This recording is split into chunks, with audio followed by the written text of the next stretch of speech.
Welcome to the Financial Coaches Podcast, where we talk about how to build your practice from startup to scale up while being the kind of coach your clients crave.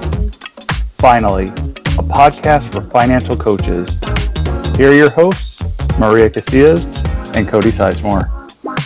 Hello and welcome back to the Financial Coaches Podcast. I'm joined by my lovely co-host, Maria Casillas. How you doing, Maria? I'm doing fantastic. Thank you. Good.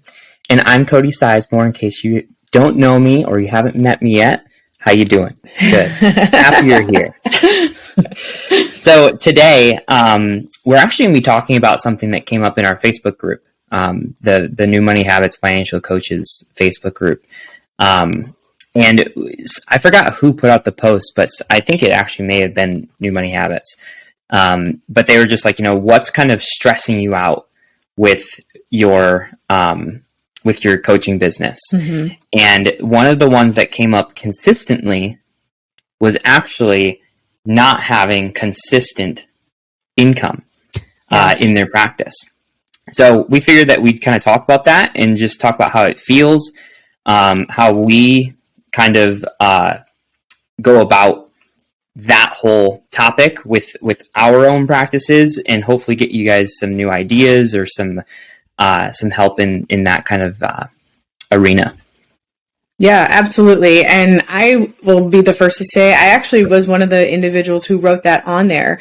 And so I'm excited to do that with you today, Cody, because it's so good to know that we have these thoughts, we have these feelings, and yet we're not alone in those. And if we're feeling it, chances are somebody else is also feeling that. So excited to jump into this with you today.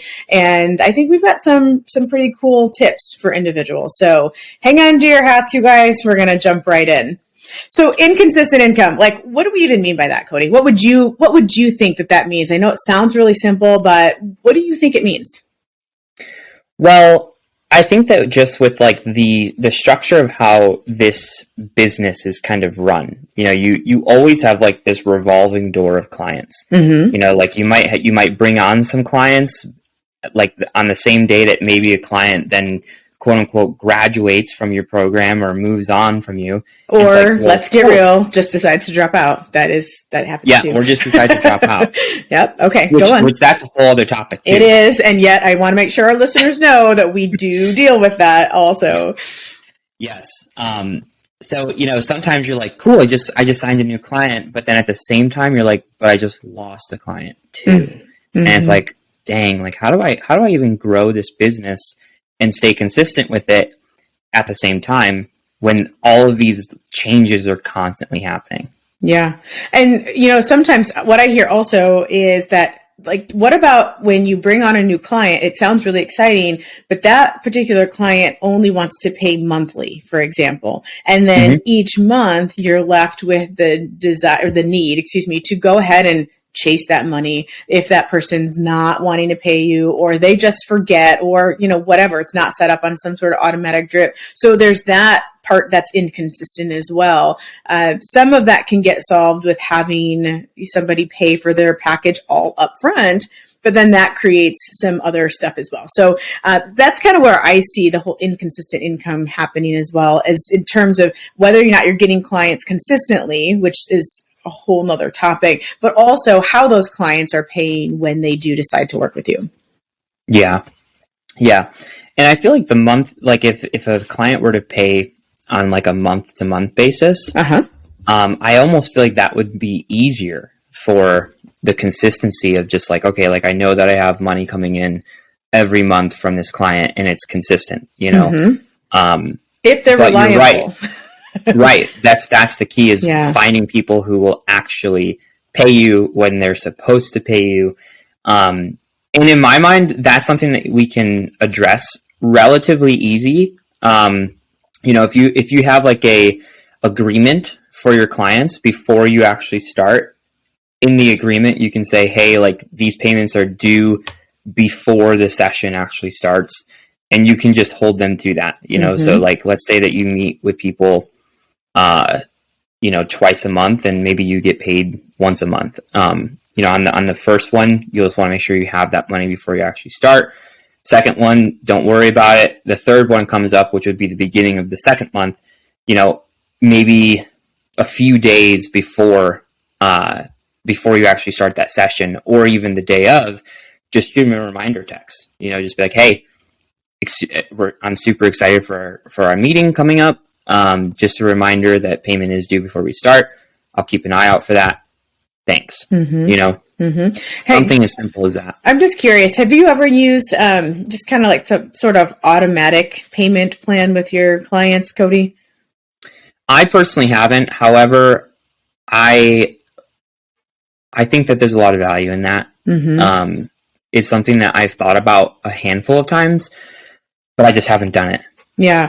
Yeah. I have only done it a handful of times, and it's mostly when the client is inconsistent about paying, or that I feel like I'm spending way more time chasing that down than is worth. And so it oftentimes comes with like, is this client a good client? And by that, I don't mean a good person. I just mean a good fit for our services. Are they in a place where they're ready for this change anyway? And if the answer to that is yes, or maybe, then I'm willing to say, okay, let's go ahead and see what's really going on behind the curtain. Do they have inconsistent income as well? Maybe that's partly why they're not able to make those payments at that same time. Are they just disorganized?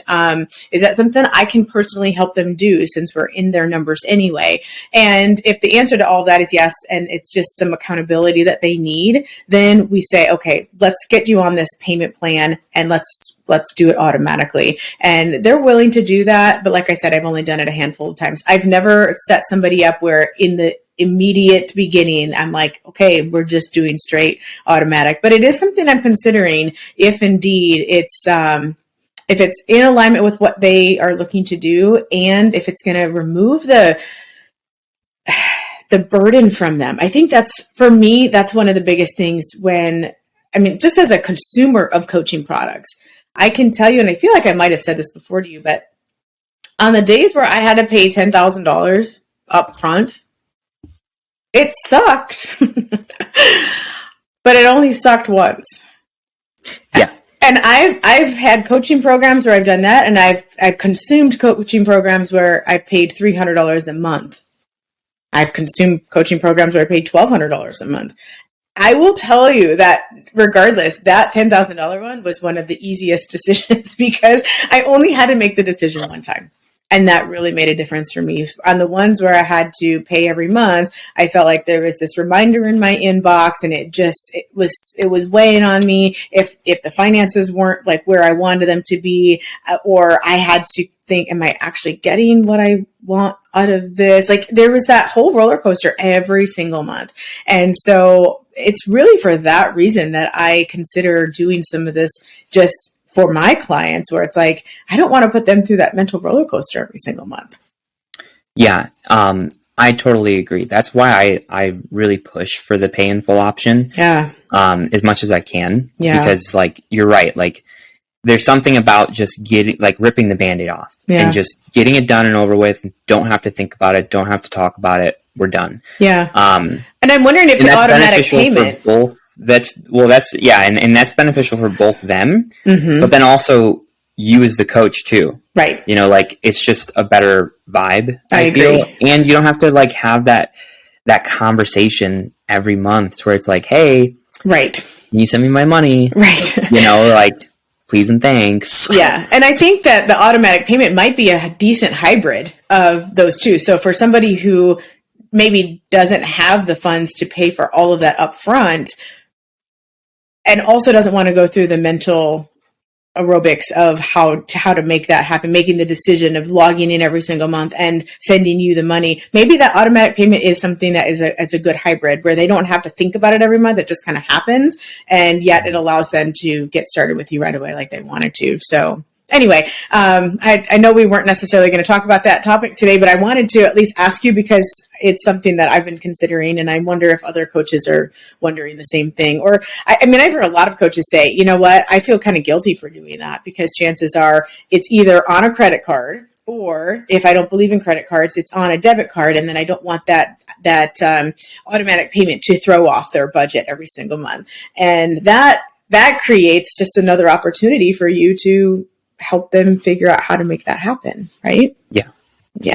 And I think that if it's a part of their budget and it's a part of their plan, it's not really throwing it off. It's just a part of it. Yep. So it's just that mindset, you guys, as you hear some of that, what Cody just said is super, super important. Yeah. But let's talk about the pay in full. Yeah. Because I feel like that is an area to where, like, yes, that's probably desirable for both, the clients if they're able to, and especially the coach, because again, like, it's done and over with. You don't need to think about it. Yeah. And you get a nice little lump sum all at once too. However, the inconsistency of that. So for example, I sell a 6-month base program with the option to continue on after that if we want to. So, there's been several times where I've received a lump sum for 6 months and I'm like, cool, I got that now, but now I have basically 5 more months ahead of me to where I need to either figure out a way to, like, make that be stretched out or figure out a way to make more income. Right. So I know that you also do that option, and I'm curious as to, like, what you do when that happens. Yeah. So just to make sure I understand, you're talking about the person who says, like, I want to pay for this package in full right now. And what you just said was, I got that money and now I'm trying to, next month, I want to just do that again. So you're trying to get a different client every single month, right? But you want to see what I do when someone says, I'm going to give that to you. What do I do with that money? Correct. Okay. Yep. Just to make it easier, can we throw a number on it? Let's just say it is a, I don't know, $4,000 package. Would that be fair enough? Okay. So if we did a $4,000 package and a client paid, I'm going to give you that $4,000. I can tell you, well, do you want to know what I do or do you want to know what I've seen other people do, or both? Both. Why not? Well, I've seen 3 different ways. One of them is what you just described, where you just bring the money in and then you're like, that was a great month and now I got to figure out how to do that again. I've seen the other side of that pendulum where someone's like, you know what? I don't trust myself to go and get more money every single time. So I don't want to even put that in my bank account. Like, so if they get that $4,000, they have other bank accounts, like a completely separate account, even separate from their business account. And they basically call that like their drip fund. And they put that $4,000 in there. And let's say that $4,000 was for a 6-month package. You want to do the math for me on that? Is that $750 a month? I don't know. I admittedly don't have financial coaches. I know, that's why we use calculators. See, I should have just gone with $6,000, but I didn't. Cody's going to help me out here. Yeah, well, it's actually 666. So let's do 6,000 instead. Let's do 6,000 instead. Right, it's $1,000 a month. Okay, so we're going to do $1,000 a month. So they would take that $6,000, they would put it into their drip fund, and each month they would take $1,000 out of that, deposit that $1,000 into their business bank account, and then do as they would with it. And that way they know that they have that consistent income that is coming in each month. What I do is a kind of like a hybrid of those two. So I do want to make sure that I have more of a consistency when it comes to paying myself. But I also don't want to worry about like taking the money out of a drip fund and then dripping it to, my business account.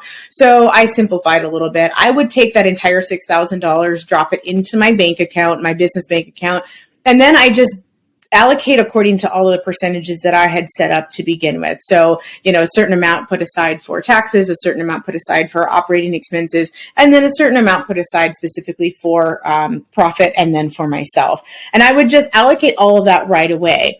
I do have a program that I've mentioned before that it's kind of like virtual envelopes. And so it allows me to have the money sitting in that account and know specifically what that money's for. So if, for example, I put, let's just say 50% for myself, just because I know how to do that math without a calculator, then I would have that $3,000 sitting in my pay to self account or my envelope, my virtual envelope. And I would drip that to myself every single month.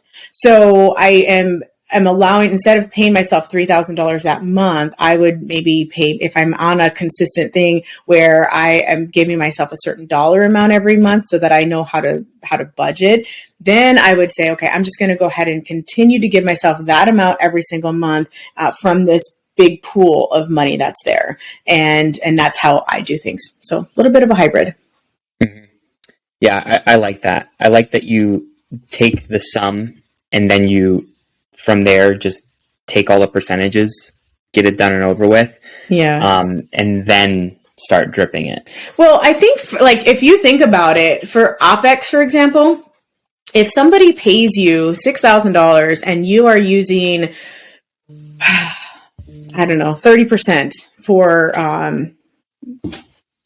your Opex, approximately $2,000 would be sitting there that you could use to grow your business. And if you decide, I'm going to go instead with the drip account, and I'm going to just bring $1,000 in every single month. Now you're only getting $200 a month or $300. I don't know. Obviously, I need a calculator in front of me before we start hitting record on these things. But if you're only dripping a certain amount for your Opex, you might have to wait 5-6 months then in order to build your business the way you're wanting to build it. And that doesn't make any sense to me. You did the work. You have somebody who committed to coaching with you. They're not going to ask for their money back. So why are you hanging on to that? You might as well at least use the Opex part of it. So that's why, to me, that makes more sense, because it allows me to seize more opportunities with the money that is already there. But in order to keep my personal income consistent, that's where that drip part comes in. Yeah. Yeah. How about you? Yeah. What do you do? So mine's not as smooth, I guess you could say. Okay. My personality type and my motivation is all based around pressure. So, even right down to, we've talked about me doing that mental toughness program, the 75 hard, like the reason that worked so well for me is because it was very high pressure. Yeah. Very intense. And that's just how I operate. Like, I feel like if I put things in place to make it easier on me on like a day-to-day or a month-to-month basis, that I wouldn't grow myself as much, and I also wouldn't grow my business as much either. So just given that that's how I operate and that's how I am, I actually just like it. So if I were to get a $6,000 package, like you said, I would take that $6,000 in. I would set all the stuff aside for my percentages, taxes, operating expenses, profit, all that kind of stuff. Yep. And then the rest of it, I would then bring home as my monthly income. As my monthly income. And the benefit of that is like, hey, it creates for pretty awesome months, especially if I get a couple of those pay in full in 1 month. Like, yeah, that's awesome. The negative side of it is that once that month is done, it's done. So I'm like kind of left in a position to where I'm like, okay, that was great, but now I need to do it again. And that kind of pressure is what I believe is what pushes me to keep going and to keep pushing and to keep creating new clients. And to not just like stay stagnant in my business or consistent in my business to where it's like, maybe I'm working with 10 clients at all times throughout the course of the year, but then like I grow it from 10 to 12 to 14 to maybe 12 to 15 to 16, as it kind of goes on. So my key to staying consistent is to actually stay not consistent. I'm actually really interesting. Yeah, no, I'm actually really glad you brought up the part about your clientele, because one of the thoughts that came to mind, and I want our listeners to hear this, was you work full time with this business. Like, this business is your full time job. And so what came to mind was, okay, if you take that money from that paying client and call it your monthly income, but you are coaching that client for 6 consistent months. Then month 2, you're making sure that you do that again. So that means you're bringing in another high paying client, or full pay client, I should say. And then still coaching them for 6 months. What concerned me about that, as someone who doesn't do this business full time, is crap. Now I got to make sure I have 15 or 16 or 17 clients, or at least 12 a year, because I'm having to bring that income every single time. And if you're listening to this, you guys, and 12 is too many for you, then that approach probably is not a smart one for your business. So I do want you to hear that, because it sounds really sexy.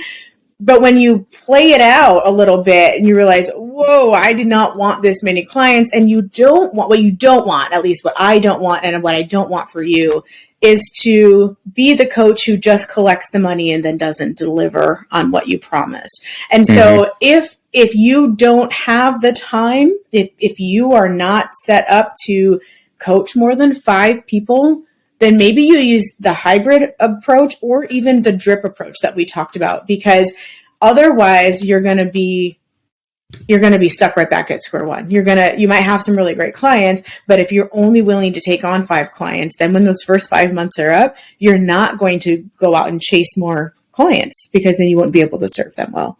Does that all make sense? Yes. Okay. Yeah. Yeah. Yeah. And for clarification too, not all of my people pay full. Right. You know, in fact, the majority of them actually do the monthly option, because it's just, that's what they can do, you know? Yeah. But it's probably like once every 4 to 6 weeks, I'll find someone who's able to pay in full, which is nice. You know, it's like a little bonus kind of thing. And the ones who pay monthly are the ones that kind of help it stay more consistent. That's a good clarification.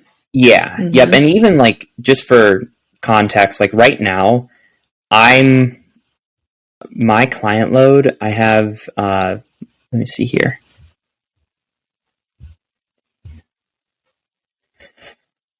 I have like 23 clients I'm working with right now. Mm-hmm. So again, that's full time. Right. So with that being said, even if a quarter of them paid in full, you know, that's like 15 people that are paying monthly. Yeah. You know, so there is that consistency of that, but the reason that I've built it up to that is because of that approach of like, I'm putting pressure on myself to have built it to 20 plus clients, you know? Yep. Which for me, it works because I'm doing it full time, but I also have to say, I think that that's what got me to be full time. Yeah. Too. Well, and you set up to be full time. Like that was one of the things that you set out to do. Well, I think we actually talked about that at the very launch of this podcast. You know, you were almost kind of forced into it. Like, you know, God forced your hand a little bit by having you lose that job at one point. But you had always had that desire to make this a full-time thing for yourself and make it work. And I told you before we actually started talking about this on the show today, that if I personally did all of that pressure, like if I put that on myself, I think it would have a huge negative impact on me and probably on my clients as well. Because I am a different personality than you are. Shocker, I know. But also because I wear so many different hats that I think I would probably just become very, very overwhelmed very quickly. You know, for me right now, my priority is as a mom, and that is the way that, and I know your priority is as a dad too. And so I don't mean to sound differently, but your ability to provide for your family is part of your priority. And the way that I provide for my family looks very different. I have a very good husband, and he's a provider for our family. So I'm not forced to be the provider, the financial provider. And so I provide in different ways. You know, I school my children, which is a whole different topic. But that's been something that's been a huge learning curve for me. You know, I provide different meals. I'm definitely more traditional in some of those things. So it does look different. And I think if I were to take on that pressure of I have to make this specific amount of money every single month or bring on this specific number of clients, it would end up backfiring both on myself and on the people that I have committed to working with. So I've actually become very, very, very picky about who I work with because I don't want more than a caseload of 7 people at a time right now. And because the people that I'm working with, it's very intense. And so I'm saying all of that out loud so that anybody who's listening can go, oh, it is possible to have a successful, thriving business with only 7 people, or you can draw those boundaries. And yes, you can draw all those boundaries and you can have a successful business and you can feel fulfilled in your work and all of it is okay. Just make sure that any of these tips and tricks that we're giving you today, you pick the ones that are going to be in alignment with those boundaries that you have. If you hear the drip thing and you heard that neither one of us technically does that, so what? If it's a good idea that works well with what you're doing, do it. Just implement something that allows you to get those results that you're looking for. And in that case, right now, we're talking about some sort of consistency when it comes to your income. Yeah, I think that's the big takeaway is just identify how you operate the best, whether it be under pressure like me or whether it be more consistency and more smoothly like you, Maria. Just identify that and then go after it. Yeah. That's all you really can do. Is just find out what works for you and do your best. You bet. And the consistency will come as long as you also are consistent. Yeah, amen to that. I love that. So thank you so much for having this conversation with us. If you guys would like to have more conversations like this with us inside of the group, please do find us on Facebook. We are the New Money Habits Financial Coaches group there, and we would love to just discuss some of the stuff with you. These are some of the questions that are put out there, and that's where we find out what's on the minds and hearts of those financial coaches out there. So thanks so much for engaging in this conversation with me today, Cody. I hope you have a fantastic rest of your week. Thank you very much. You betcha. It was a pleasure. Yes, absolutely. And we will be back at it again next week. Have a great day, guys. Bye-bye. Thank you for listening to the Financial Coaches Podcast, brought to you by New Money Habits and Sizemore Financial Coaching. Submit your questions to our host by emailing podcast@newmoneyhabits.com. Be sure to subscribe to be notified of future episodes and join our growing group of like-minded coaches on Facebook. And until next time, happy coaching. Music provided by Summer School.